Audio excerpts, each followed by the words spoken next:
ጾም ወደ ክብር መውጫ መሰላል ነው። ሰው አለመሆን ነው አለመጾም። በቀን 3 ጊዜ የሚበላ ሰው እንስሳ ነው። በቀን 2 ጊዜ የሚበላ ሰው ሰው ነው። በቀን 1 ጊዜ የሚበላ ሰው ደግሞ መልአክ ነው። መብልን እየቀነሰ ሲሄድ መልአካዊ ባህሪው ነው የሚሰለጥነው። የሚያቅደው ነገር የሚያምር ሰው የማይጎዳ ሀገር የሚጠቅም ራሱን የሚያሳድግ አይምሮ ሁሉ ደብዛዛ አይደለም፣ ስል ነው። አሁን እኮ ይገርማል። ሰው ማሰብ ስላቆመ ክሪቲካል ቲንኪንግ ስልጠና ይባላል። ምኑን ያስበዋል? ሰው 24 ሰዓት እየበላ ሰጥሟል እኮ። እንዴት አድርጎ ያስብ? አሁን እኮ ማሰብ አቁመን እኮ ነው ራሱ እየተበላለን ያለው። እንድናስብ ራሱ መጾም አለብን። አይምሯችን እየበላ ማሰብ አይችልም ነው የምላችሁ። እኔ እውነቴን ነው። ሐኪምም ካለ እዚህ መጥቶ መከራከር ይችላል። ሰው ዝም ብሎ እየበላ ቁጭ የሚል ከሆነ ማሰብ አይችልም። ደሙ ያለ መጠን ይመላል። የደም ዝውውር የሞቀ ነው። እንደዚያ ባለ ቁጥር ደግሞ ዝሙት ይሰለጥንበታል። የሚያስበው ምኞቱን ብቻ ነው። አሳማ ብዙ ይበላል። አሳማን ግዛ ተብሎ የተፈጠረው የሰው ልጅ ግን ትንሽ ይበላል። አህያ ብዙ ይበላል። አህያን የሚነዳት የሰው ልጅ ግን ትንሽ ይበላል። አንድ አቅማዷ ፉርሽካ የበላችውን አህያ ግማሽ እንጀራ የበላ ሰውዬ ነው የሚነዳት። አየው፣ ሆድ አያከብርም ጌታዬ። ሆድ ያስነዳል እንደ አህያ። እኛ እኮ አሁን ደፍርሰናል። መብላት መብላት መብላት መብላት ደፍራሳ ጭንቅላት ነው ያለ እና የምናስበው ነገር ሁሉ ደፍራሳ ነው። የጠራ እቅድ የጠራ ህይወት መኖር ክንፈልጋችሁ እንዲያው ክርስቲያን ባትሆኑ እንኳን ጾም ሰውነት ነው እንምላለን። እግዚአብሔር የጻፈውን መጽሐፍ ተቀበለ። ቀለል ያለ ምስላችሁ እናንተ እኮ ከዘፋኝ ስታስፈርሙ አይደል የምትሉን? ያውቃችሁ የለ ዘፋኙን ፈርምልኝ ስትሉ አይደል የምትሉን? እግዚአብሔር የጻፈው ደብዳቤ ግርም እኮ ነው የሚያደርገው። ከእግዚአብሔር መልእክት እንዲሰጣችሁ ከፈልጋችሁ ጾሙ። ሽልማት የሌለው ጾም የለም። እኔ በዚህ እርግጠኛ ነኝ። ሽልማት የሌለው ጾም የለም። የጾሙ መጨረሻ ላይ ሽልማት አላችሁ። ሽልማቱ ግን እናንተ በሚገባችሁም በማይገባችሁ መንገድ ሊሆን ይችላል። ከእግዚአብሔር ስጦታ እግዚአብሔር ምንድን ነው የሚለው? ለሙሴ በእጁ ጽፎ ሰጠው አይደል? ዛሬ ስለኛ ወበከመ ይጻፍ መጽሐፍ በቀለም ከማሁ ይጻፍ ልቡናነ በመንፈስ ቅዱስ። መጽሐፍ በቀለም እንደሚጻፈው ልባችን ምን ይላል? በመንፈስ ቅዱስ እጅነት ይጻፋል ይላል። ዛሬ እግዚአብሔር ልባችን እንዲጽፍበት እንዲቀርጽበት እነዚያ ብሩካት እጆቹ ሰማይን አንጠልጥለው ያጸኑ ምድርና ሰማያትን ሁሉ የባረኩ እነዚያ የተባረኩ የእግዚአብሔር እጆች ብሩክ እጅ ያ እጅ በልባችን እንዲጽፍ ከፈለጋችሁ ስጦታ፣ ጥበብ፣ ዕውቀት በህሊናችን ሰሌዳ እንዲጻፍ ከፈለጋችሁ ጾሙ።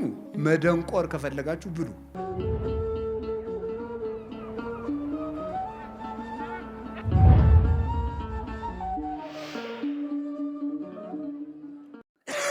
ጾም በራሱ ምንድን ነው? ጾም ምንድን ነው? ጾም እንደምታውቁት መከልከል ማለት ነው። ጾም ብሂል ተካልኦተ ብእሲ እመብል ወኃጢአት። ጾም ማለት ከኃጢአትና ከምግብ መከልከል። ጾም ቢባል ቃል በቃል ሲተረጎም ጾም ማለት መከልከል፣ መታቀብ፣ መሰብሰብ፣ መቆጠብ ማለት ነው። መከልከል፣ መታቀብ፣ መቆጠብ፣ መሰብሰብ ነው ጾም ማለት። ይሄ ቃል በቃል ሲፈታ ቃል በቃል ጾም የሚለው ግሱ ዝም ብሎ ሲፈታ ቃሉ እንዲህ ይፈታል። መንፈሳዊ ትርጉም ሲሆን ደግሞ ከኃጢአት ከምግብ በታወቀ ጊዜ በጊዜ ውቅ በታወቀ በተለካ በተሰፈረ ጊዜ ከመብልና ከኃጢአት መከልከል ጾም ይባላል። ለምንድን ነው ጾም የምንጾመው ነው? ጾም የሰው ልጅ የተፈጠረለት ዓላማ ነው።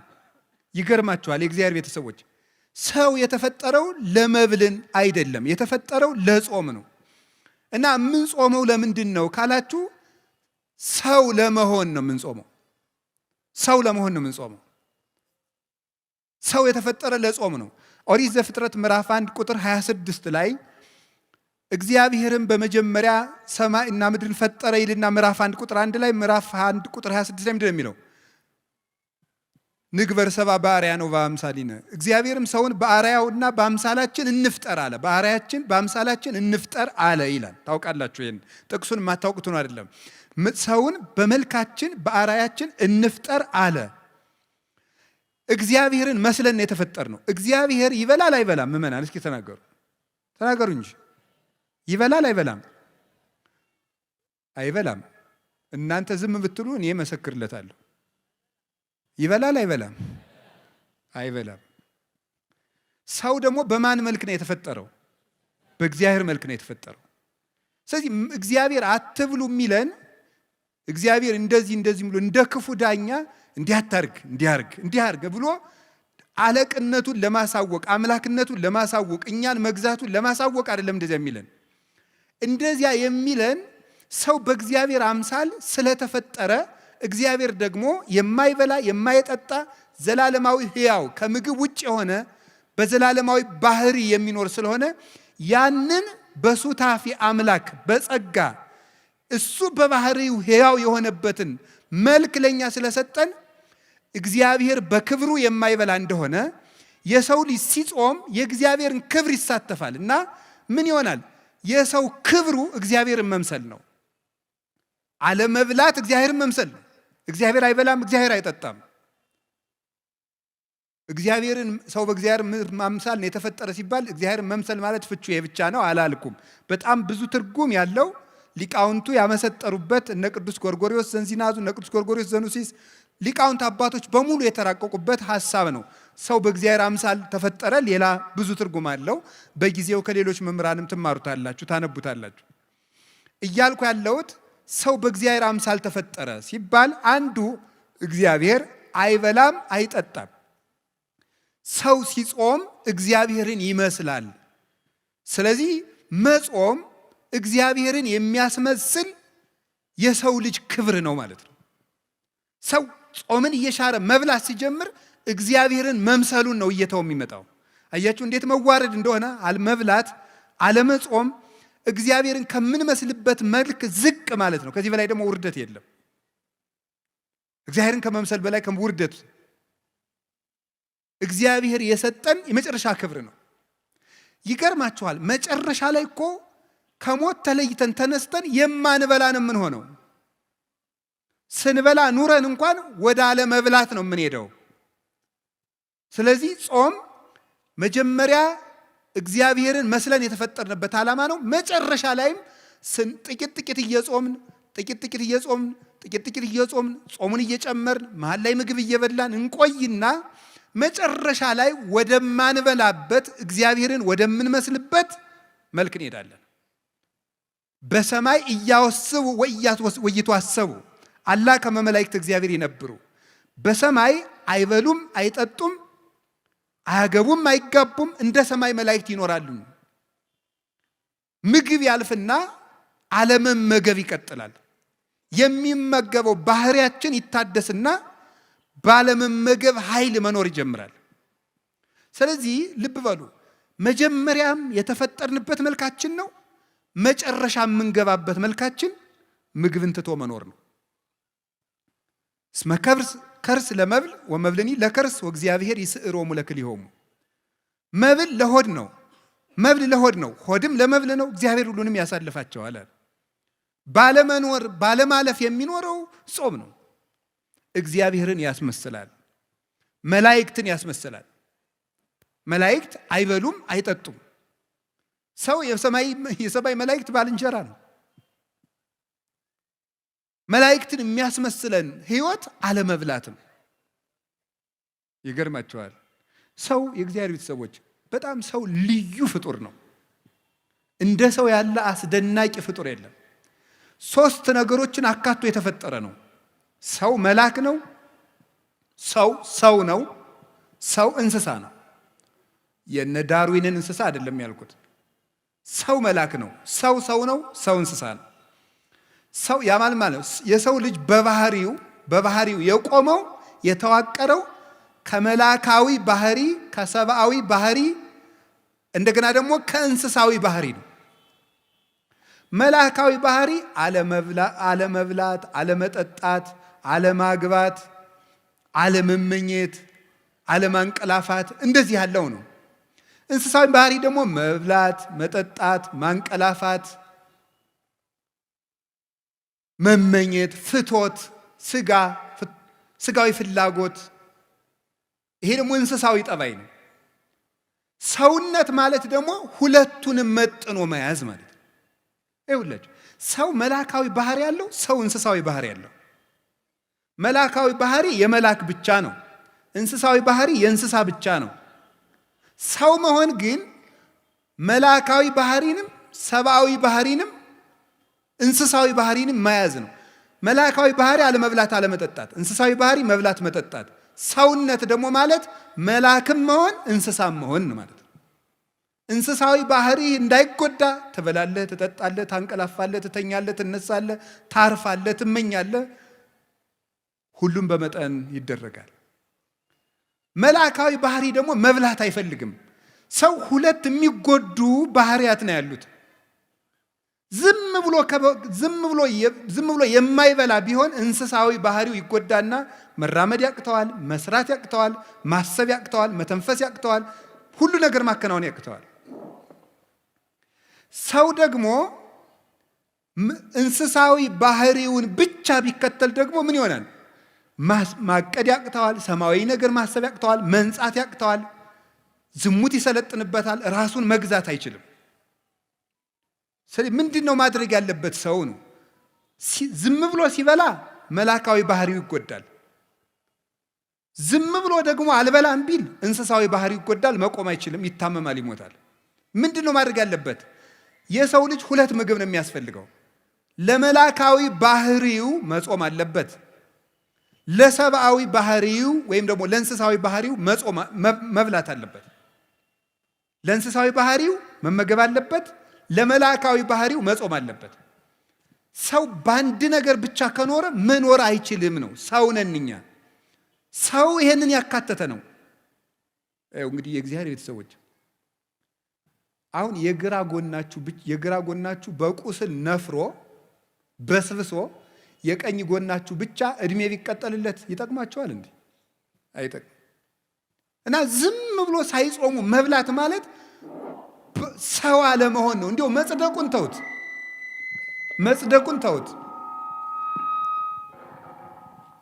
መጽደቁን መንግስተ ሰማያት መግባቱ፣ ጽድቅና ኩነኔ፣ ገሃነምና መንግስተ ሰማያትን ተውት። አለመጾም ከሰውነት ነው የሚያወጣው፣ ከሰውነት ያወጣል። አለመጾም እንስሳ ነው የሚያደርገው። ቅዱስ ወግሪስ የተባለ አባት ብሎ ይናገራል። በቀን 3 ጊዜ የሚበላ ሰው እንስሳ ነው ይላል። በቀን 3 ጊዜ የሚበላ ሰው እንስሳ ነው። በቀን 2 ጊዜ የሚበላ ሰው ሰው ነው። በቀን 1 ጊዜ የሚበላ ሰው ደግሞ መልአክ ነው ይላል። እግዚአብሔር ቤተሰቦች አሁን ሰው መብልን እየቀነሰ ሲሄድ መልአካዊ ባህሪውን የሚሰለጥነው የሚያቅደው ነገር የሚያምር ሰው የማይጎዳ ሀገር የሚጠቅም ራሱን የሚያሳድግ አይምሮ ሁሉ ደብዛዛ አይደለም፣ ስል ነው፣ የተሳለ ነው። አሁን እኮ ይገርማል። ሰው ማሰብ ስላቆመ ክሪቲካል ቲንኪንግ ስልጠና ይባላል። ምኑን ያስበዋል? ሰው 24 ሰዓት እየበላ ሰጥሟል እኮ። እንዴት አድርጎ ያስብ? አሁን እኮ ማሰብ አቁመን እኮ ነው ራሱ እየተበላለን ያለው። እንድናስብ ራሱ መጾም አለብን። አይምሯችን እየበላ ማሰብ አይችልም ነው የምላችሁ። እኔ እውነቴን ነው። ሐኪምም ካለ እዚህ መጥቶ መከራከር ይችላል። ሰው ዝም ብሎ እየበላ ቁጭ የሚል ከሆነ ማሰብ አይችልም። ደሙ ያለ መጠን ይመላል። የደም ዝውውር የሞቀ ነው። እንደዚያ ባለ ቁጥር ደግሞ ዝሙት ይሰለጥንበታል። የሚያስበው ምኞቱን ብቻ ነው። ትክክለኛ ሐሳብ ማሰብ አይችልም። እንዲገርም በደፈረሰ ውሃ ፊትን ማየት ይቻላል እንዴ? አይቻልም እኮ። ውሃው እኮ ሲጠራ ነው። እኛ እኮ አሁን ደፍርሰናል። መብላት ደፍራሳ ጭንቅላት ነው ያለ እና የምናስበው ነገር ሁሉ ደፍራሳ ነው። የጠራ እቅድ የጠራ ህይወት መኖር ከፈልጋችሁ እንዲያው ክርስቲያን ባትሆኑ እንኳን ጾም ሰውነት ነው እንምላችሁ። ወደ ጽድቁ እንመጣበታለን። ጾም ሰውነት ነው። ወደ ጽድቁ ቅድም ነግሬያችኋለሁ። እግዚአብሔርን የሚያስመስል ነው። ጾም ሰውነት ነው። ሰው መሆን ከፈልጋችሁ ጾሙ። አውሬ መሆን ከፈለግ ብላ 24 ሰዓት። እንስሳ መሆን ከፈለግ እንዴ እባብ እንኳን እኮ ይጾማል። እባብ 40 ቀን ይጾማል። ስለዚህ እግዚአብሔር ሰዎች ጾም ምንድን ነው ከተባሉ የሰው ክብር ሰውነት ነው። ሰውን ሙሉ የሚያደርገው ሲጾም ነው። የማይጾም ሰው ሙሉ አይደለም፣ ጎደሎ ነው። ጾም ቅድም ነገርኳችሁ፣ 3 ነገር ነገርኳችሁ። እግዚአብሔርን ያስመስላል፣ መላእክትን ያስመስላል። አይበሉም አይጠጡም መላእክት። ሀዩ ከመመላእክት ይባላል። የመላእክት ኑሮ መላእክት እንደኛ ባልንጀራ የሚሆኑን ምግብ በቀነስን ጊዜ ነው። ታውቃላችሁ ትንቢተ ዳንኤል ምዕራፍ 9 ቁጥር 21 ላይ እኔ ዳንኤል እየጾምኩ እየጸለይኩ ሳለ ቀድሞ የማውቀው ሰው ገብርኤል እየበረረ መጣ። ወገሰሰኒ በጊዜ መስዋዕት ዘሰርክ በሰርክ መስዋዕት ጊዜም ዳሰሰኝ። ወመጻይኩ ከመአለቡከ ጥበበ እስመ ብእሴ ፍቶት አንተ ምስጢር ሊነግሩ የምትገባ ሰው ስለሆንክ ምስጢር ልነግርህ መጥቻለሁ አለኝ። ቅዱስ ገብርኤል ወደ ዳንኤል ሲመጣ እየበረረ መጣ ነው የሚለው መጽሐፍ ቅዱስ። እየበረረ መጣ የሚለው እንደው ዝም ብሎ መጣ ለምን አይለውም? መላእክት የሚጾም ሰው ህይወት ያጓጓቸዋል። ባልንጀራው ነው። ከብት የሚሄደው ወደ ከብት ነው። በግ የሚሄደው ወደ በግ ነው። ፍየል የሚሄደው ወደ ፍየል ነው። አሞራ የሚሄደው ወደ አሞራ ነው። መልአክ የሚሄደው ወደ መልአክ ነው። ወደሚጾመው ሰው መጣ እየበረረ። መላእክት ወደሚጾም ንጽህና ወዳለው ሰው ለመምጣት ይጓጓሉ። ቅዱስ ገብርኤል ወደ ነቢዩ ዳንኤል ሲመጣ እየጓጓ ለምን? ጾመኛ ነው። ጥሬ እንብላ የሚል ጥሬ እየቆጠ የባቢሎን ምግብ ይቅርብኝ እንደዚህ ወዳለ ሰው መላእክት ደስ እያላቸው ነው የሚመጡት። አቡነ ገብረ መንፈስ ቅዱስ 562 ዓመት አልበሉም አይደለም? መላእክት እኮ ክንፋቸውን ለማልበስ ነበር የሚሻሙባቸው፣ ለመጋረድ እድል ለማግኘት ነበር የሚጓጉት። እና ምግብ ይሄ ያልታጠበ ዕቃ ተሐዋስያንን እንደሚሰበስበው ምግብ በተጠራቀመበት ሰውነት የሚሰበሰቡት አጋንንት ክፉ ሐሳቦች ናቸው የሚሰበሰቡት። በሚጾም ሰው ዙሪያ ደግሞ የሚሰበሰቡት መላእክት ናቸው። ጌታችን መድኃኒታችን ኢየሱስ ክርስቶስ የማቴዎስ ወንጌል ምዕራፍ 4 ላይ እንደነገረን ወምዛ ሀደጎ ዲያብሎስ ወመፁ መላእክትን ዘያኩትጎ ዲያብሎስ ፈተነውና አለ ምግብ አቅርቦ ጌታን ፈተነው። አልበላም ብሎ አሳፈረው። ዝርዝሩን መናገር ስላልፈለኩ ነው። ፈትኖ አሳፈረው። እሱን ካባረረው በኋላ ምን ማለት መላእክት መጡ እያመሰገኑት ይላል። እዚህ ውስጥ ሊተላለፍ የተፈለገው ምንድን ይመስላችኋል? አንደኛው ሊቃውንቱ እንደሚተረጉሙት ጌታን ሰይጣን ራሱ አላሸነፈኝም መላእክት ተራርተውት ነው እንዳይል ነው ይላሉ። መንፈሳዊ ደግሞ ከኛ ጋር የሚሄድልን ምንድን መሰላችሁ? ዲያብሎስ ጌታን በትኩስ ዳቦ ከፈተነው በኋላ ጌታ ድል ከነሳው በኋላ መላእክት መጡ አለ። ምን ማለት ነው? የስስትን ሰይጣን ብሉ ብሉ ብሉ ብሉ እያለ የሚፈትነውን ጾም ለማስፈረስ የምግብ ሽታ እያመጣ ምግብ የሚጋብዙ ሰዎችን እያመጣ የሚፈትነውን ሰይጣን ወደ አሸነፈ ሰው መላእክት ይመጣሉ ማለት ነው። መላእክት ይመጣሉ። ጌታ ያንን ዳቦ ድንጋዩን ዳቦ አድርገህ ብላ ብሎት እሱን ሰው በእንጀራ ብቻ አይኖርም ብሎ ካሳፈረው በኋላ ነው መላእክት የመጡት። ስስትን ካሸነፋችሁ መላእክት ወደ እናንተ ይመጣሉ ለማለት ነው። የስስት ሰይጣን የሚባል አለ። የስስት ሰይጣን የሚባለው ብሉ ብሉ የሚልና በጾም ጊዜ የምግብ ሽታ የሚያመጣ ነው። ይገርማችኋል። ጾም ሸቷችሁ የማያውቀው ሻይ ጧት ነው የሚሸታችሁ። የጾም ዕለት ማለት ታይቶ የማይታወቅ ጓደኛ የዚህ ያለት ምሳ እንብላ እያለ ሊመጣ ይችላል። ይህን የሚያመጣው የስስት ሰይጣን ነው። በሰዓቱ ቢቀርብልን የማንበለውን ያደረ ወጥ ማልዳ እንድንበላው ያደርጋል። እንዲህ የሚያደርግ ማን ነው? የስስት ሰይጣን ነው። ለዚህ ነው መጽሐፈ መነኮሳት ምግብ አትርፈህ ከበዓትህ እንዳታሳድር የሚለው። የስስት ሰይጣን ማለዳ ብላው ብላው ሊያሰኝህ ይችላል ይል ማስጎምጀት ነው። በቃ ማጓጓት፣ ታንቄ ልሙት የሚያስብል ብሉ ብሉ ብሉ። እንደው ምግቡን ጨርሶ ሲጨርስ ንጉሠ ነገሥትነት የሚሾም የሚያስመስል የሚያጓጓ ሰይጣን አለ። ያንን ካሸንፋችሁ የመላእክት ዘመዶች ትሆናላችሁ። ከዚያሳ ዳንኤል ጾመ፣ ቅዱስ ገብርኤል መጣ። ምን አለ? ዳሰሰኝ ከንፈሬን አለ። ምን አደረገ? ጥበብ ገለጸልኝ። የ490 ዓመት ማህተም ተረጎመለት። ትንቢት ተረጎመለት። ምስጢር ነገረው። ልብ ሰጠው። አሁን ልብ ያጣነው ጾም ትተን ዳንኤል ጾመና ነቢዩ ምንድን ያለው? ቅዱስ ገብርኤል ለዳንኤል ምንድን ያለው? መጻይኩ ከማለቡከ ወዜኑ ከጥበበ ጥበብ ልነግርህ፣ ልብ ልሰጥህ፣ ማስተዋል ልነግርህ መጥቻለሁ። አሁን የምንዘነጋ መጽሐፍ እየተመለከትን እንቅልፋችን የሚመጣ ማስተዋል የማንችል የተሰበክነው ስብከት እዚሁ እንደ ቆሎ ረግፎ የሚቀር ቤታችን አንጠልጥለ ነው እንዳኔል የሚያደርግ ምንድን ነው? ስለማንጾም ነው። ስንፍና፣ እንቅልፋምነት የምን ውጤት ነው? ያለ መጾም ውጤት። እንግዲህ መጾም ሰውን እግዚአብሔርን ያስመስላል። መጾም ሰውን ሰው ያደርገዋል። መጾም ሰውን መልአክ ያደርገዋል። መጾም ሰውን የመላእክት ጓደኛ ያደርገዋል፣ ባልንጀራ ያደርገዋል፣ ያዛምደዋል። መላእክት ደስ እያላቸው ይመጣሉ ወደሚጾም ሰው። ጌታ ምንድን ነው ያለው?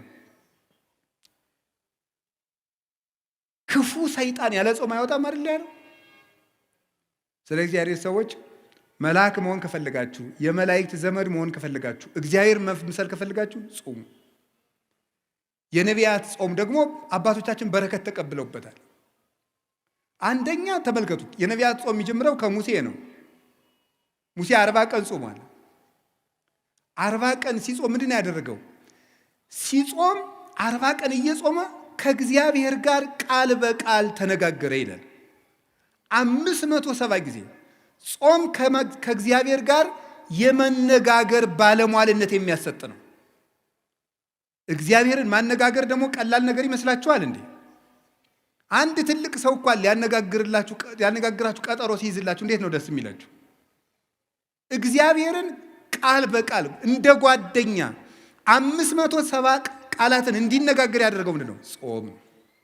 ጾም ምን ይጠቅማል ብትሉ፣ ይሄ የነቢያት ጾም፣ አሁን ህዳር ጾም የምንለው የምንጾመው ከእግዚአብሔር ጋር የሚያነጋግር ጾም ነው።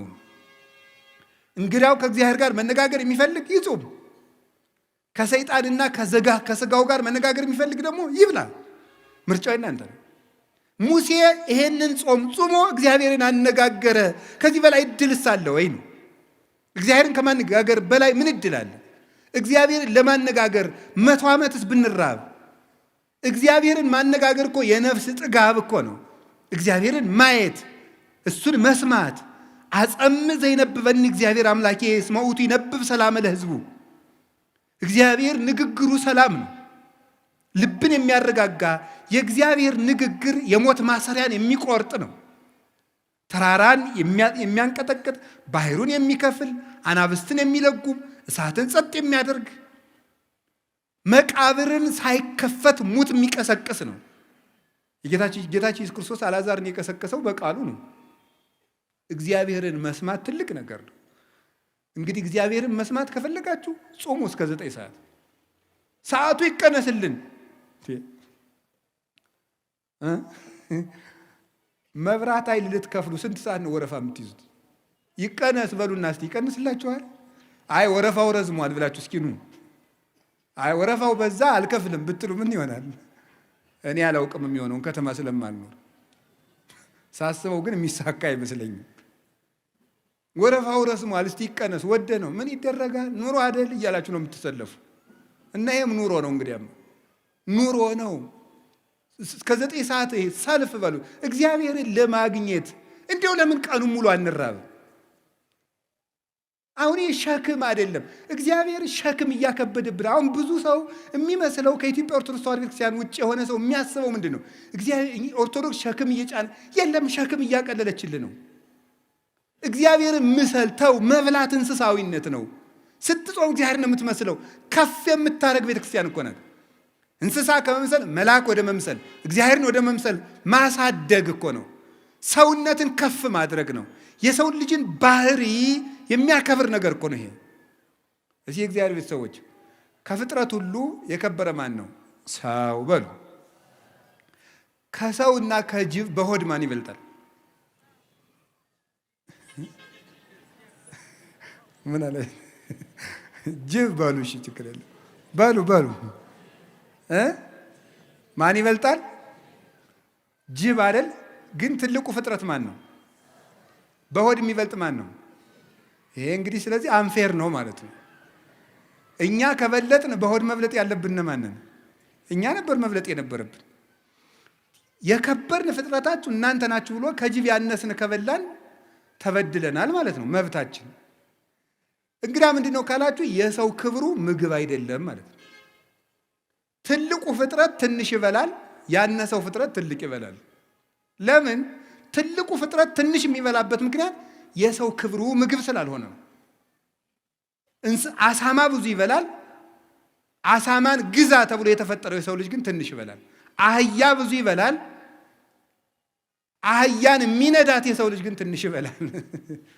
አንድ አቅማዷ ፉርሽካ የበላችውን አህያ ግማሽ እንጀራ የበላ ሰውዬ ነው የሚነዳት። አህያው ሆድ አያከብርም ጌታዬ። ሆድ ያስነዳል እንደ አህያ። ሙት ከልብ እኮ ነው እንዴ! እውነቴን እኮ ነው። ሆድ እንደ አህያ ነው የሚያስነዳ። ሆዳም ከሆናችሁ ትነዳላችሁ። እውነቴን ነው። ገባችሁ? ሆድህን ከቀነስክ ትመራለህ ማለት ነው። ሆዳም ከሆንክ ትነዳለህ። እንደዚህ ነው የምትሆነው።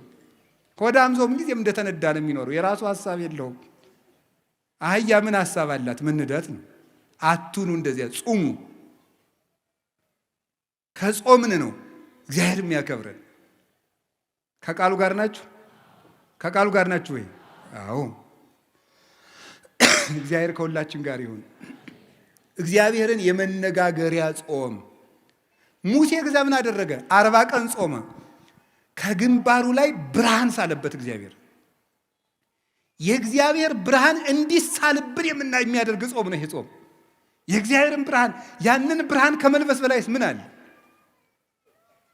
ያ ብርሃን ባለበት ደግሞ መኑ ዘይደምሮ ለብርሃን ውስተ ጽልመት፣ ጨለማን ከብርሃን ጋር አንድ የሚያደርገው ማን ነው አለ ቅዱስ ጳውሎስ። እንግዲህ ተመልከቱ፣ ስንጾም የእግዚአብሔር ብርሃን በእኛ ላይ ይሳላል። የእግዚአብሔር ብርሃን በእኛ ላይ ሲሳል ደግሞ ጨለማው ዲያብሎስ ከኛ ጋር ህብረት የለውም። ቤታችን መበጥበጥ አይችልም። አይምሯችን መበጥበጥ አይችልም። ለምን? ብርሃን ለብሰናል። ሙሴ ብርሃን ለብሶ ሲመጣ ታች የነበሩት ጣዖታት ተሰባበሩ። የሚጾም ሰው የሐሰት አማልክትን ይሰብራል፣ አጋንንትን። ብርሃን መልበስ ከፈለጋችሁ ጹሙ፣ መጨለም ከፈለጋችሁ ብሉ።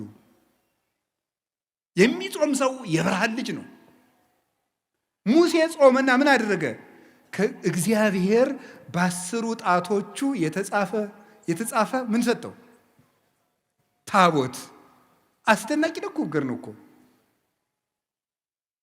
አላችሁ እንዴ! እግዚአብሔር የጻፈውን መጽሐፍ ተቀበለ። ቀለል ያለ ምስላችሁ እናንተ እኮ ከዘፋኝ ስታስፈርሙ አይደል የምትሉን? ያውቃችሁ የለ ዘፋኙን ፈርምልኝ ስትሉ አይደል የምትሉን? እግዚአብሔር የጻፈው ደብዳቤ ግርም እኮ ነው የሚያደርገው። ከእግዚአብሔር መልእክት እንዲሰጣችሁ ከፈልጋችሁ ጾሙ። ደግሞ ሽልማት የሌለው ጾም የለም። እኔ በዚህ እርግጠኛ ነኝ። ሽልማት የሌለው ጾም የለም። የጾሙ መጨረሻ ላይ ሽልማት አላችሁ። ሽልማቱ ግን እናንተ በሚገባችሁም በማይገባችሁ መንገድ ሊሆን ይችላል። ያን ማስተዋል ደግሞ አስተዋይ ነፍስ ይፈልጋል። ከእግዚአብሔር ስጦታ እግዚአብሔር ምንድን ነው የሚለው? ለሙሴ በእጁ ጽፎ ሰጠው አይደል? ዛሬ ስለኛ ወበከመ ይጻፍ መጽሐፍ በቀለም ከማሁ ይጻፍ ልቡናነ በመንፈስ ቅዱስ። መጽሐፍ በቀለም እንደሚጻፈው ልባችን ምን ይላል? በመንፈስ ቅዱስ እጅነት ይጻፋል ይላል ቅዱስ ዮሐንስ አፈወርቅ። በመንፈስ ቅዱስ እጅነት ይጻፋል። ዛሬ እግዚአብሔር ልባችን እንዲጽፍበት እንዲቀርጽበት፣ እነዚያ ብሩካት እጆቹ ሰማይን አንጠልጥለው ያጸኑ ምድርና ሰማያትን ሁሉ የባረኩ እነዚያ የተባረኩ የእግዚአብሔር እጆች ብሩክ እጅ ያ እጅ በልባችን እንዲጽፍ ከፈለጋችሁ፣ ስጦታ፣ ጥበብ፣ ዕውቀት በህሊናችን ሰሌዳ እንዲጻፍ ከፈለጋችሁ ጹሙ። መደንቆር ከፈለጋችሁ ብሉ። ከቃሉ ጋር ናችሁ? ነቢዩ ኤልያስ ከኤልዛቤል ተሰዶ ሲሄድ መልአኩ አመጣና ተበሳጭቶ ወስዱት እንዲሁ ከዚህ ሁሉ መከራ እንግዲህ ግደለኝ አለ ይላል። ግን ኤልያስ ሞት ፈርቶ ሳይሆን ሰማዕትነትን ስጠኝ ማለት ነው ይላል ቴዎዶሲዮስ የሚባል ሊቅ ሃይማኖተ አበው ላይ ሲተረጉሙ። እባክህ ሰማዕትነትን አትንፈገኝ ሲል ነው እንጂ ኤልያስ ተናዶ አይደለም፣ ፈርቶ አይደለም ኤልዛቤልን ይላል። ዛፍ ስር ተኛ ይላል። ከተኛበት መልአኩ ቀስቅሶ ብላ አለው፣ አበላው። በላና ተኛል። ብላ አለው፣ አበላው። 2 ጊዜ አበላውና ኤልያስ 40 ቀን ተጓዘ። 40 ቀን ተጓዘና 40 ቀን ጾሞ ወደ ብሔረ ሕያዋን በሳት ሰረገላ ዮርዳኖስን ተሻግሮ ተነጠቀ። ጾም ምን ያደርጋል ስትሉኝ ወደ ሰማይ ይነጥቃል። ጾም ምን ያደርጋል ስትሉኝ ሞትን ይቃወማል። ኤልያስ 40 ቀን ጾመና ከሞት ዓይን ተሰወረ። ከዓይነ ሞት ይሰውራችሁ ይላል አይደል? የገጠር ሰው ሲመርቅ ይሰውረን። እንግዲያማ ሞት እንዳያየን ከፈለጋችሁ ጹሙ። ከዓይነ ሞት ተሰወረበት፣ ወደ ሰማይ ተነጠቀ። ከፍ ያለ ልልና የሚሰጥ ጾም ነው። አሁን ይህንን ጾም ስንጾም እንደ ሙሴ ብርሃን ሳልብኝ፣ ቃል በቃል አነጋግረኝ፣ መልእክትህን በልቤ ጻፍልኝ፣ እንደ ኤልያስ ከሞት ሰውረኝ፣ ወደ ሰማይ ከፍ አድርገኝ ማለታችን ነው ስንጾም። ትልቅ በረከት እኮ ነው እግዚአብሔር እየሰጠን ያለ። ጾሞታል።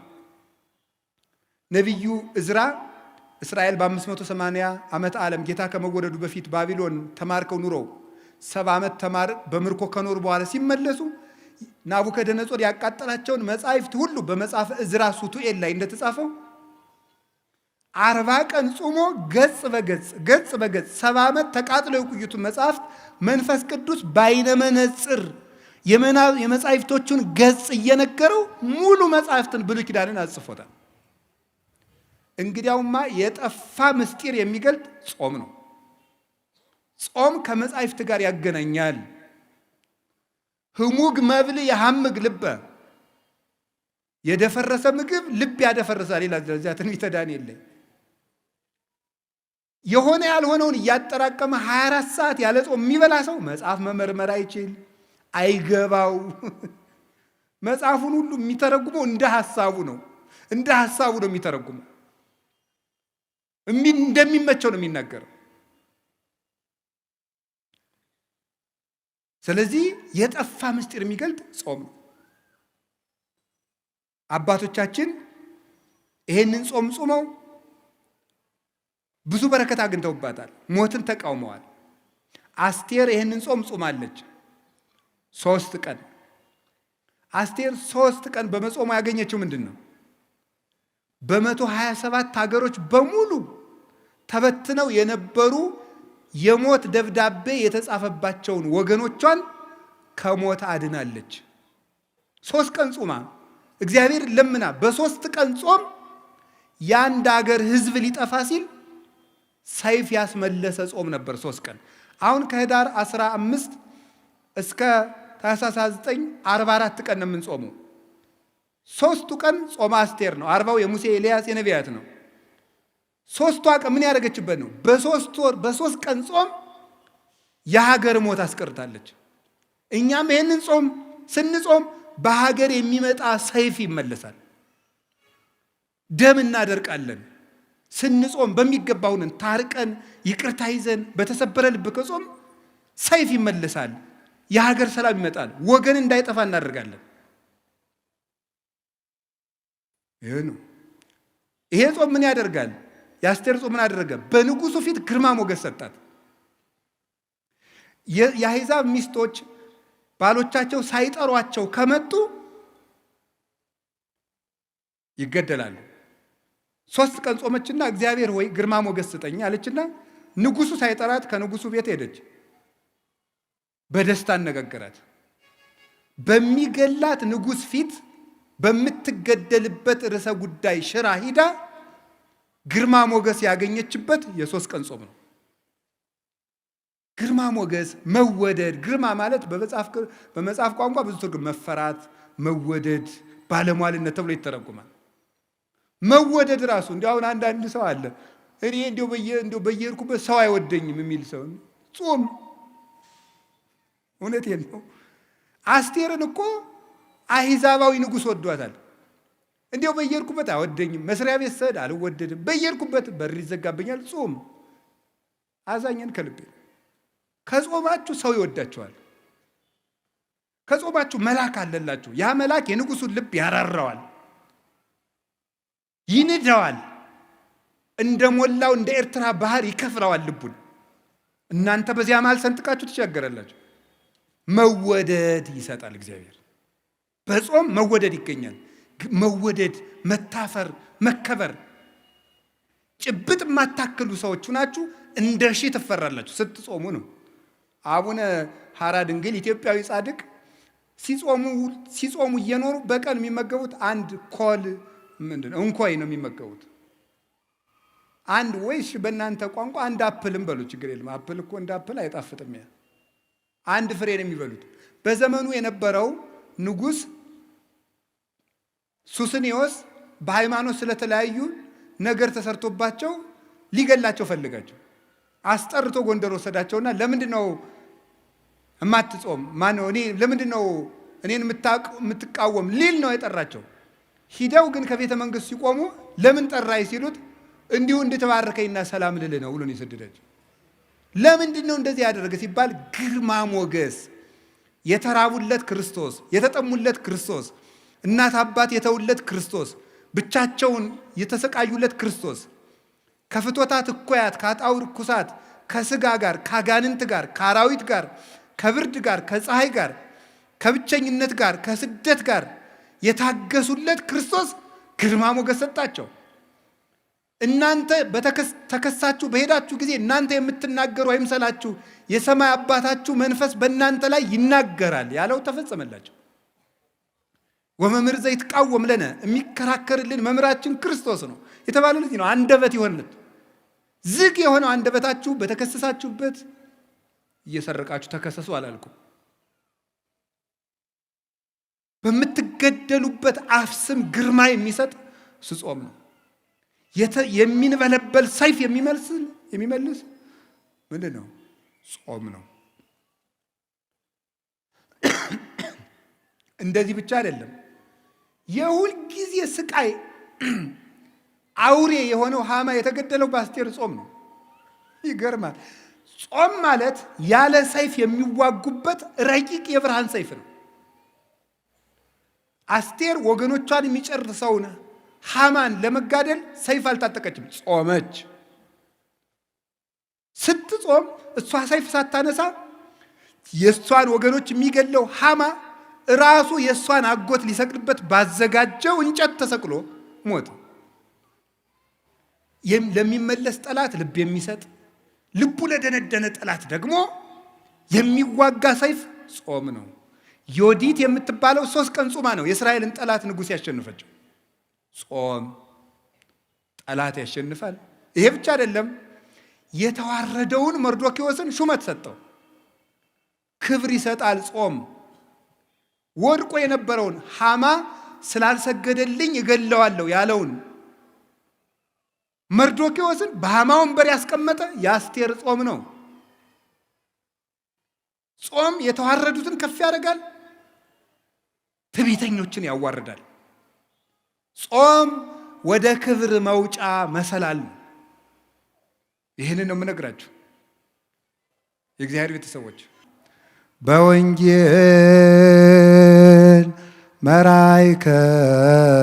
መራይከነ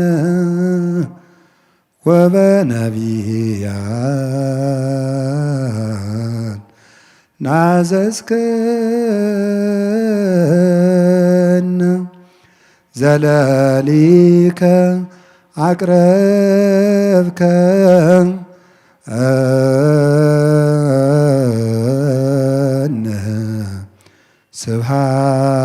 ስብሐት ለከ ወስብሐት ለእግዚአብሔር። ይቆየን።